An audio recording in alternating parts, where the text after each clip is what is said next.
What's up, everybody? Welcome back to another episode of Bucco Territory, presented to you by the Foul Territory Network. I'm your host, Noah Hiles, and joining me, as always, are Jay Hay, a.k.a. Josh Harrison, and Mark, a.k.a. Platinum Key. Fellas, hope Thanksgiving went well for the both of you. Happy holiday season, final month of the year. How you doing? Doing good, recharged, refreshed, ready to get going. Just shocked it's December already. I snuck up Right. on me. I looked at the calendar. I was like, these years really go by quick after a while. So Yeah, I was talking about that with some of my younger cousins a couple months ago. Like I said, like a year feels long for you now because you haven't lived many of them. But as you accumulate more and more, like now that I'm in my 30s, it's like, yeah, like these years go pretty quick. You could start to view life a little differently. But the Perspective. day, yeah, perspective to start off the show. Uh, Something that's also moving quickly is the Major League Baseball offseason. We are already into December. The winter meetings are a week away. We can talk about that on next week's episodes and probably some preview for that later this week. But now, as always, guys, we have to talk about the latest Pirates rumors. I will give the Pirates credit. They have kept us busy in our first episodes of this new show. They've always given us something kind of to react to, be it through local news, national news. And the latest headlines involve a pair of potential trade targets for the Pirates. The Athletic signaling that the Pirates could be a good fit for Brandon Lowe, second baseman for the Tampa Bay Rays. And then the New York Post, John Heyman, reporting that the Pirates are interested in potentially trading for Jeff McNeil, second baseman, and also played some outfield for the New York Mets. Both guys on the final years of their respective deals. I'm really curious to see, A, who makes more sense in your eyes, and B, like, who's more realistic. So we'll start there. We'll start with Josh. Josh, when you look over these two guys, McNeil's a little bit more expensive. Lau probably comes with a higher price tag, though, as far as a trade. Chip, who do you think makes more sense for the Pirates and why?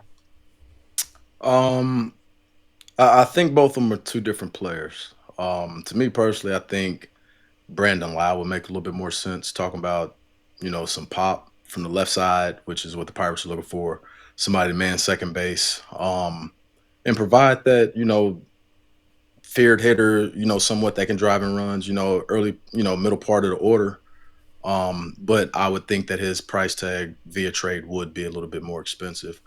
McNeil, on the other hand, is not going to give you as much power, but he's going to give you professional at bats, something that you're going to need in a lineup that can, lengthen the lineup. That's going to be tough at bats. So, as I said, two different players, two different types of, at bats. Not that Brandon Lowe doesn't give good at bats, but McNeil more of a little grittier player that's going to, extend at bats, do a lot of the more smaller things. But if the Pirates have a few of those that, that they're have coming up through the rankings or, already there, I would personally go for Brandon Lowe. We're looking for power. Um, that's a bat that could be potentially in the middle of the order. And that could also be a start to say you add some more power. You don't have to just add one power bat. So to me, I think power is something that they need, especially with offense that struggled. So, Mark, I also agree. So even if you don't agree, we have you outnumbered. Lau is the better option. oh, absolutely, You yeah, you look at what his contract is. I think he's owed 11.5 million, yep, and I think McNeil's the guy with the option for a second year. So I exactly. guess McNeil comes with a Same little bit amount for more what he's bump. making, though, right? I Hmm. think the option was the McNeil, I same, think, is same amount. making 17 and a half, 16 and a half. Around there, yeah, I think I so. sent it in our group chat, yeah. so we can look that up. But so McNeil's a little bit more expensive, but he comes with a potential another year of control. But we're talking about Lau right now because I agree. I think he checks a lot more boxes that the Pirates kind of need. You talked about the slugging. I think he can give a little bit more versatility in the lineup. You can hit him in the middle third. You can hit him in the top third. I think Mhm. there's just a lot more potential there. So, Mark, I'll ask you what's the most you're willing to give up for a Brandon Lowe? You look, I mean, I think the price tag's pretty clear on a guy like this. A Yeah, similar player, similar contract just got moved. Yep. this This is the month or Taylor this last Ward, month. yeah, Grayson Rodriguez deal Grayson that, Rodriguez. yeah, So that was just what is an overpay for the Pirates, and what is a fair trade in your opinion? yeah. I mean, I think an overpay is when you start getting into the young controllable talent. Obviously, like I think like a Bubba Chandler is way too much for 1 year of Brandon Lowe. But as you start moving down that pitcher list, maybe a Braxton Ashcraft or a Mike Burrows. I don't know if that would get the Rays to jump, but they're also trying to shrink their budget this offseason. Controllable starting pitchers that can go right into the middle of their lineup are probably what they're looking for. So it would be tough to give up that just for 1 year of Brandon Lowe, especially when I'm not exactly confident that the Pirates have a full winning team constructed yet to make that 1 year worth it to go all in. But you got to start somewhere. And he hit 31 home runs last year. I think he had 39 in 2022. So it's serious pop for an infielder. His defense, not that Not great, good. to put it nicely. But I mean, if you're hitting 30 home runs, you can get over a little bit of poor defense. So, yeah, I mean, it. I don't know. I guess I'd throw it back to you, Noah. What would you say is an overpay for the Pirates? I mean, first things first, if I'm acquiring Brandon Lowe, he's probably going to be my DH. Okay. Or he's going Yeah. to DH. If he's starting 160 games, I'm probably DHing him at least 80 of them. He's not a full-time infielder anymore on my team. Mm-hmm. I mean, you still have Nick Gonzalez that you could probably start against every lefty, and then you just move him over to DH for those games. And I find reasons to get him in that DH spot as much as I can. As far as a payment, I don't know. Like, I'm thinking about it now. You could go the prospect route, right? Like, I think you could give away like an Antoine Kelly, maybe as Merlin Valdez, like one of those guys, maybe two of them together. Yeah, probably. Or maybe you could package together MLB ready talent, like someone like a Johan Oviedo and a Nick Gonzalez together. Is that too much? I mean, separate, I don't know how attractive those pieces are, but together, maybe it's enough. It's obviously always in the eye of the value is in the eye of the beholder, right? Like, yep. Yeah. So you gotta see what the Rays are looking to add, and no one knows that aside from the teams that are doing business with them. Right. But one quick other point I want to make on this trade is I think a trade like this, like I think the Pirates would be wise to add either one of these guys, right? Like I wouldn't mind seeing either one of these guys come in. I think they're at a very fair price point for what they can provide value-wise. And even if McNeil brings less slugging, I think he's a tough at bat. Oh, wait. Yeah. And he lengthens your lineup. And, the outfield defense, McNeil isn't probably a great outfield defender, but neither is really anyone on this team. I wasn't gonna, like, when you said he could play outfield, I was gonna say it'd probably be kind of last resort. Yeah, I mean, but I mean, he can go out there in the stretch, defense, right. Like he's not going to be any worse than some of the other guys they've had playing outfield in these last couple of years. And I know that's not probably the goal, right? But yeah, he can get you 20 games out in left field if you need him to, or right through. Right. But I think these are the types of players you acquire after making your first big move. Yeah. I don't think this is the first domino that should fall. I think you try to find your big free agent first. If that's Gino Suarez, if that's Jorge Polanco, if it's Kyle Schwarber, and it's not going to be Kyle Schwarber, if it's one of the two Japanese third basemen that they've been linked to, Ryan O'Hearn, whoever, make that signing first, and then you have a better idea of where these two could fit into the lineup. Where the puzzle pieces. Right. Yes, I think free agency is a way to make a bigger splash to get neither one of these two can be the best player you acquire in the offseason if you're going to be a serious baseball team next year.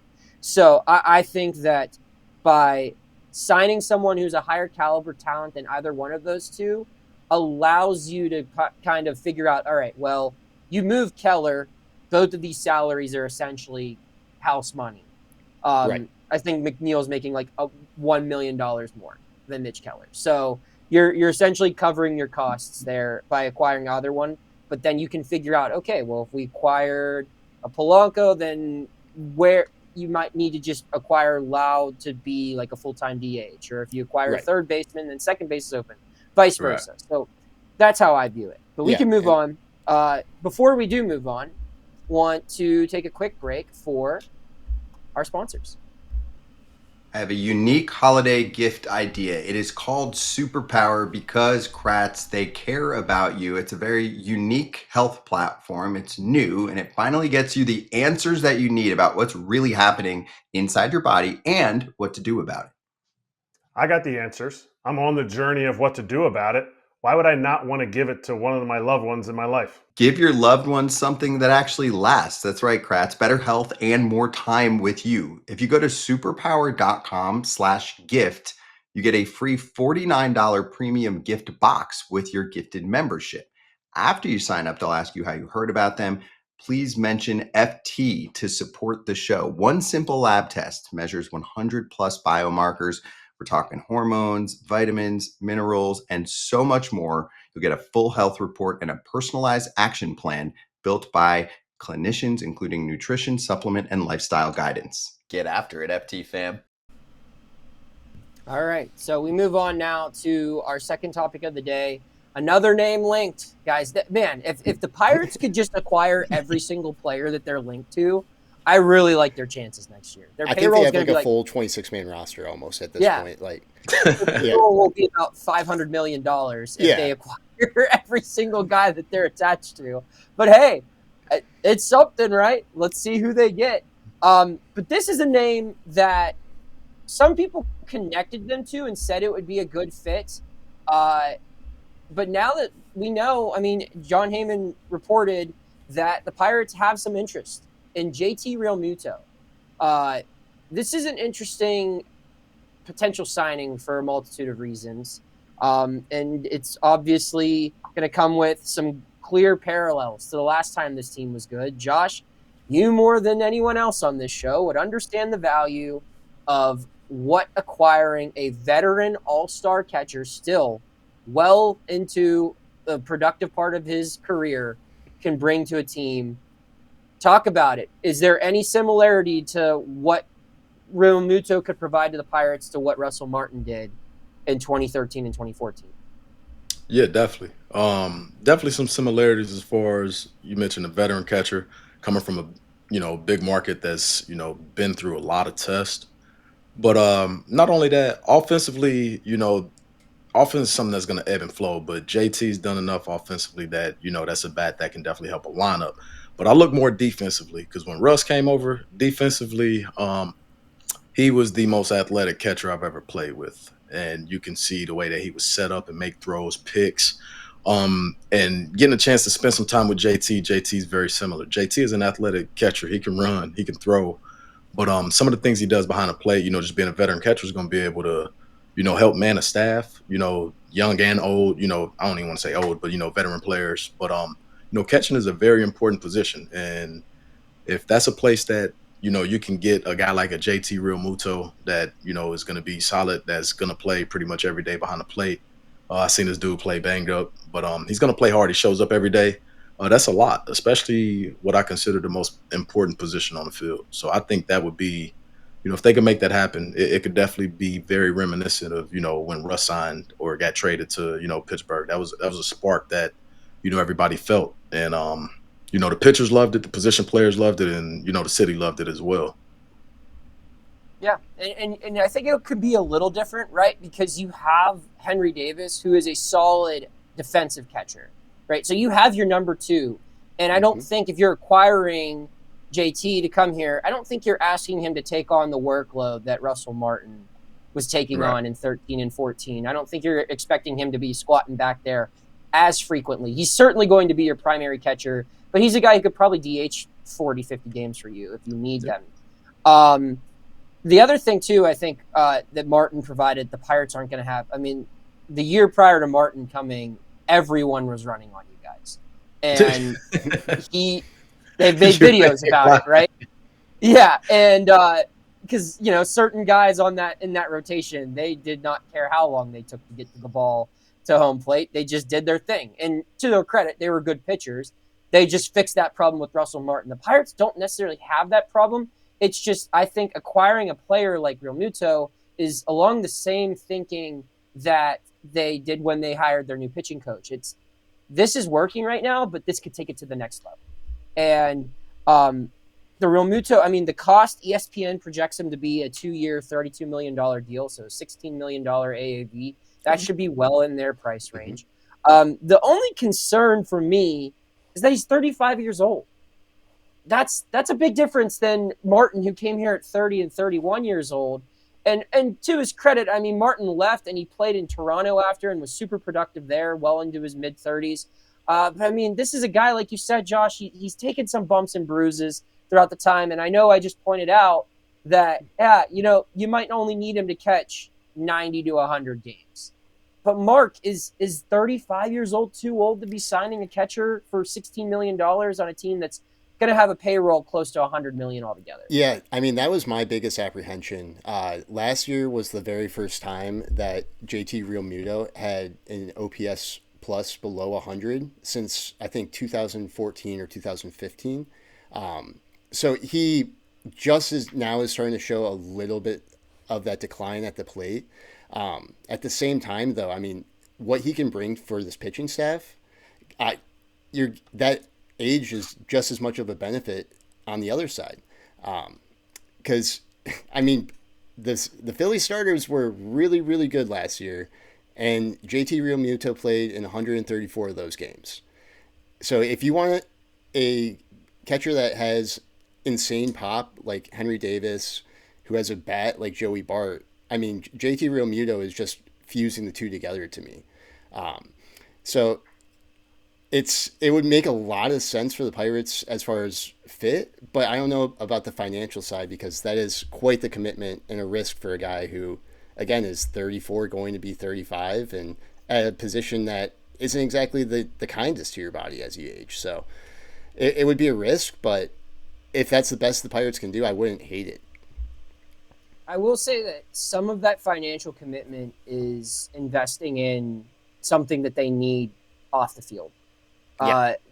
I remember talking with Bailey Falter when he was here, and he gave glowing reviews over JT Realmuto. Not to say that he wasn't trashing anyone like any other Pirates catcher. He wasn't saying like, "Oh, I wish we had this guy," but they played in Philly in 24. I was there with him. 23. Yeah, I was there with him. Yeah, so that's right. That's right. Bailey got traded. I forgot he got traded for Rodolfo Castro. Right. Yeah. Yes. So he was the game I was covering. Realmuto was in Philly in 24. It was early. It was still cold. It was April in Philadelphia. Realmuto took a foul ball right off his throwing hand, and like 99% of baseball players are probably coming out of that game. But like, I remember talking to Bailey after. I was like, was there any doubt that JT was coming out? Like, what kind of guy is he like? And he was like, dude, there is no chance he was coming out. He was like, and he's like, and you're right. Like, every other catcher in baseball would be like, yeah, it's April. It's 40 degrees outside. There's no reason for me to play these final 3 innings or whatever they are. And he was in the lineup the next day too. Like, he's tough as nails. He's a guy who's been around a ton of winning baseball. And if you have to pay someone who's a little past their prime a little bit more money than you're comfortable to bring that type of mentality experience to the clubhouse, I think that's a well-worthy investment. And Josh, now that you bring that up, yes, you can probably speak to that a little bit more too. Having played with the guy, what does he bring to a clubhouse? Man, he's a gamer. JT don't really. He's a man of very few words. Like if you're ever in the clubhouse, like, he's about his business. And not that he's like super serious. He's just going about his day. But I definitely respected how he went about his business, because he showed up every day, played hard every day. And there's certain things that I would watch. As I said, 34, 35 that y'all keep throwing out, I would be willing to put him up against a lot of catchers in the league as well as he moves. I've seen him He understands timing. You talking about Russ and controlling the running game. JT's very good at, understanding what pitch might have been called. He was very good. He worked on it in spring training. I was there with him where he would throw long hops to second base on certain balls that he's like, oh, if I can't replace my feet, I know how to turn into an infielder, make a quick throw, and give you a long hop. If you watch some of his throws on transfers, there are pitches that's like, oh, Aaron Nola got a curveball, nasty. He's got to sit there and try to catch that strike, to not necessarily steal the pitch, but he wants to give the ump a good look. But sometimes his transfer, like, I can't really replace my feet, but you would see his transfer and his throw.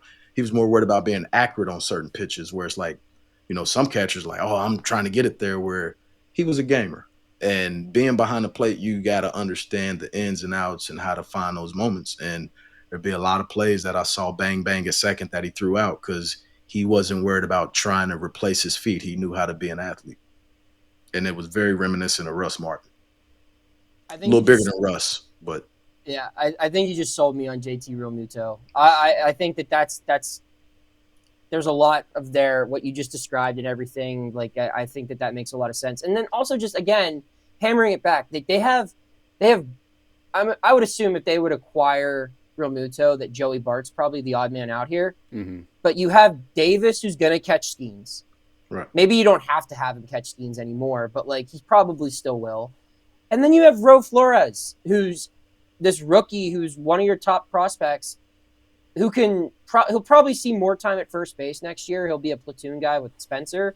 But I think between Davis and Flores, you can get those guys to catch 60 to 70 games at least and keep JT fresh and get him some DH games. Get him, some maintenance days, although he probably wouldn't want them. Right. But just, I think you can make that work. If age is the only obstacle there, from what you just said, Josh, and from what I know about the guy, like, it seems like he takes really good care of his body. Yeah. You can make that last, especially when you have young catching depth behind him that can fill in on a getaway day, that can fill in your Sunday lineup, that will be in the lineup when Paul's pitching. I think that gives a lot to desire. So, yeah, if they're serious about, I was gonna say, if they're serious about it, possibly talking to him, it wouldn't be a bad move. Mm-hmm. Yeah. If they're serious about it, though. Yeah. That kind of ties into pretty much everything we talked about since the show Talk started. isn't cheap, though, Yeah. Yeah, Right. So, Mark, anything final to add here before we move on? Yeah, I mean, I just think you guys kind of alluded to it a few times, but this isn't your typical catcher. He's always probably been one of the most athletic catchers in the league. And so I think the fact that he is older, that's kind of negated by the fact that he does put in so much work behind the scenes with his body and everything like that. So I would love it. It would be a great first domino to fall. I wouldn't sign him for any longer than 2 years. Yeah. Oh, God. I would do 2 years and then maybe have a third-year option. But, if they sign Russell Martin for 2 years, I think 2 years for Realmuto is totally appropriate. Third and final topic of the day is winner. We have our first winner in our our week-by-week giveaway as we push to 1,000 subs. Want to remind everyone to continue subscribing to Bucco Territory. Hit that subscribe button on our YouTube channel. We're on a mission to get to 1,000. And to remind everyone, there's going to be a new prize drawing every week. This week's prize drawing is 2 free Pirates tickets to any game that is not a Paul Skeens bobblehead giveaway or the home opener. And we're going to announce that winner soon. But again, remind everyone, subscribe to the YouTube channel. If you've already subscribed, you can also enter in on this. Just send us a screenshot that you are subscribed and comment under our posts on X at Bucco Territory so we can make sure you're in the entry pool. And once you're entered, you're in it for all the weeks leading up for the rest of the year. We're going to do a giveaway, I think, between now and Christmas. Mm-hmm. Yeah.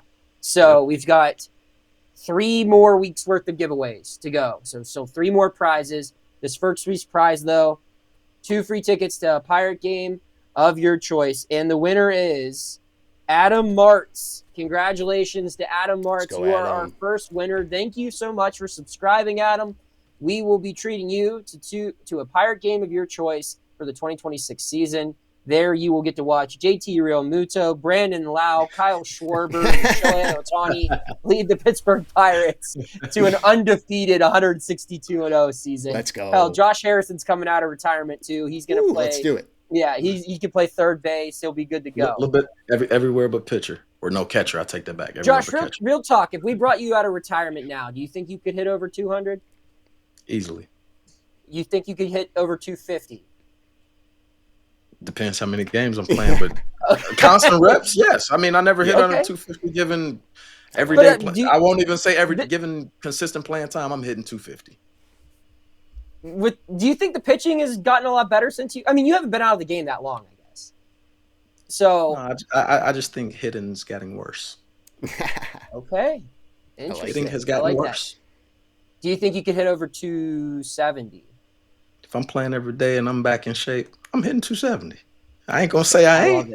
I love it. I love it. All right.